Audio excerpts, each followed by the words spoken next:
November, డిసెంబర్లో పంచాయతీ ఎన్నికలకు ready అవుతోంది ప్రభుత్వం. పంచాయతీ ఎన్నికలపై నిన్న సెక్రటేరియట్లో సీఎం రేవంత్ రెడ్డి సుదీర్ఘ సమీక్ష నిర్వహించారు. ఆగస్టు మొదటి వారంలోగా కొత్త ఓటర్ల జాబితా పూర్తి చేయాలని సీఎం రేవంత్ రెడ్డి ఆదేశించారు. ఓటర్ల జాబితా పూర్తవగానే నిర్దిష్ట గడువులోగా నివేదిక ఇవ్వాలని బీసీ కమిషన్కు సీఎం ఆదేశాలు జారీ చేశారు. బీసీ కమిషన్ రిపోర్ట్ ఆధారంగానే పంచాయతీ ఎన్నికలు నిర్వహిస్తామన్నారు. మరో 3 నెలల్లో 30,000 ఉద్యోగాలు భర్తీ చేయబోతున్నామన్నారు సీఎం రేవంత్ రెడ్డి. ఏడాది తిరగకుండానే 60,000 ఉద్యోగాలు భర్తీ చేసిన ఘనత తమ ప్రభుత్వానిదని చెప్పారు. రంగారెడ్డి జిల్లా వట్టినాగులపల్లిలోని ఫైర్మెన్ల పాసింగ్ అవుట్ పరేడ్లో సీఎం రేవంత్ రెడ్డి పాల్గొన్నారు.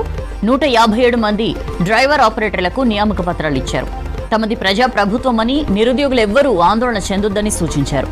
తెలంగాణ ఏర్పాటు కోసం లక్షలాది మంది నిరుద్యోగులు పోరాడారని, వాళ్ల ఆకాంక్షలు నెరవేర్చడమే ప్రభుత్వ లక్ష్యమన్నారు సీఎం.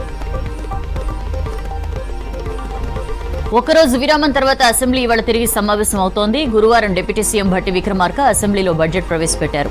బడ్జెట్ అధ్యయనం చేసేందుకు శుక్రవారం హాలిడే ఇచ్చారు. ఇవాళ ఉదయం 10 గంటలకు శాసనసభ, మండలి సమావేశం కానున్నాయి.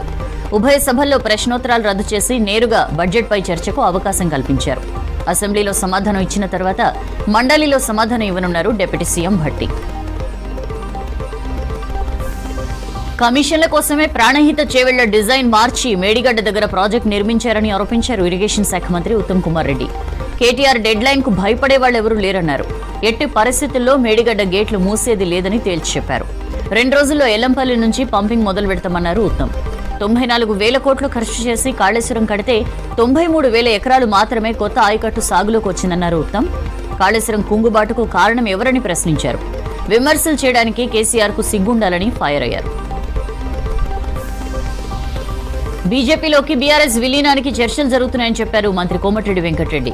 వచ్చే లోకల్ బాడీ ఎన్నికల్లోగా బీఆర్ఎస్ ను అడ్రస్ లేకుండా చేస్తామన్నారు. నల్గొండలో పర్యటించిన ఆయన అభివృద్ధి కార్యక్రమాలకు శంకుస్థాపన చేశారు. కేంద్ర బడ్జెట్లో రాష్ట్రానికి అన్యాయం జరిగితే కేసీఆర్ ఎందుకు ప్రశ్నించలేదని ఫైర్ అయ్యారు. బీఆర్ఎస్ లీడర్లంతా కాళేశ్వరం విహారయాత్రకు వెళ్లారని విమర్శించారు కాంగ్రెస్ ఎమ్మెల్సీ జీవన్ రెడ్డి. కుంగిన పిల్లర్లు చూసి కేటీఆర్ మాట్లాడాలన్నారు. కాళేశ్వరం అప్పులకు కేసీఆరే బాధ్యుడన్నారు.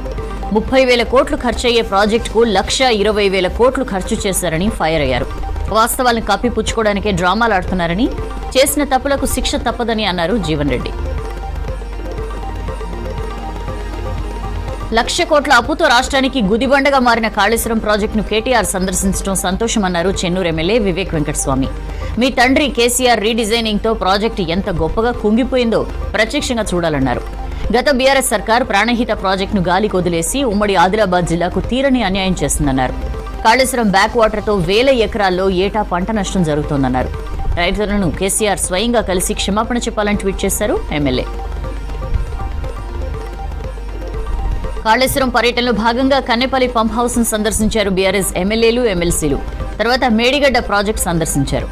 ఆగస్టు 2లోగా కాళేశ్వరం పంపులు ఆన్ చేసి ప్రాజెక్టులు నింపాలన్నారు బీఆర్ఎస్ వర్కింగ్ ప్రెసిడెంట్ కేటీఆర్. లేదంటే కేసీఆర్ ఆధ్వర్యంలో 50,000 మందితో తామే పంపులు ఆన్ చేస్తామన్నారు.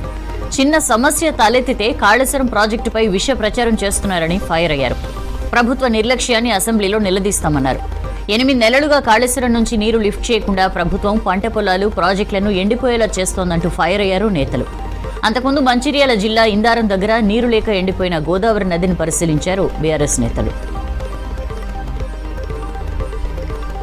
డిసెంబర్ 9న రైతు రుణమాఫీ చేస్తామని మాట తప్పి 7 నెలల తర్వాత రుణమాఫీ చేస్తుండటంతో రైతులకు కొత్త సమస్యలు ఎదురవుతున్నాయన్నారు మాజీ మంత్రి హరీష్ రావు.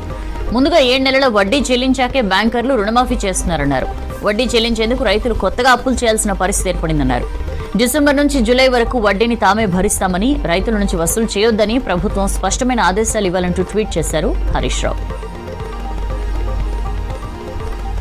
కేంద్ర బడ్జెట్ కేటాయింపులపై కావాలని తప్పుడు ప్రచారం చేస్తున్నారని ఫైర్ అయ్యారు బీజేపీ ఎంపీ రఘునందన్ రావు.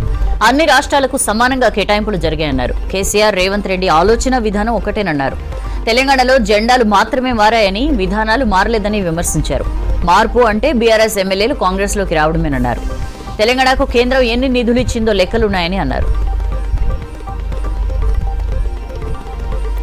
అగ్నిపథ్ స్కీంపై విపక్షాలు చేస్తున్న విమర్శలను ప్రధాని మోదీ ఖండించారు. భారత బలగాలకు సంబంధించి పెన్షన్ నిధులు ఆదా చేసేందుకే ఈ పథకం తెచ్చామనడం సరికాదన్నారు. సైన్యాన్ని బలోపేతం చేయడానికి అవసరమైన అన్ని సంస్కరణలు చేస్తున్నామన్నారు. ఆర్మీ అంటే పొలిటికల్ లీడర్లకు సెల్యూట్ చేయడం కాదని, 140 కోట్ల మంది భారతీయుల విశ్వాసమన్నారు మోదీ. ప్యారిస్ లో ఒలింపిక్స్ అట్టహాసంగా ప్రారంభమైంది. చరిత్రలో తొలిసారి నదిలో జరిగిన సంబురాలు అంబరాన్నంటాయి. ఐకానిక్ సీన్ నదిపై జరిగిన 6 కిలోమీటర్ల పరేడ్లో 85 పడవలపై 6,800 మంది అథ్లెట్స్ పాల్గొన్నారు. ఒలింపిక్స్ వేడుకలు చూసేందుకు 3,20,000 మందికి పైగా ప్రేక్షకులు హాజరయ్యారు. ఇది ఒలింపిక్ చరిత్రలోనే రికార్డ్. ఫ్రాన్స్ అధ్యక్షుడు ఇమాన్యుయల్ మాక్రాన్, అంతర్జాతీయ ఒలింపిక్ కమిటీ అధ్యక్షుడు థామక్ బాక్తో వివిధ రంగాల ప్రముఖులు ప్రారంభ వేడుకల్లో పాల్గొన్నారు. భారత్ నుంచి అథ్లెట్లు, ప్రతినిధులు కలిపి 78 మంది పరేడ్లో పాల్గొన్నారు. Badminton star PV Sindhu, table tennis దిగ్గజం శరత్ కమల్ ఫ్లాగ్ బేరర్స్ గా వ్యవహరించారు.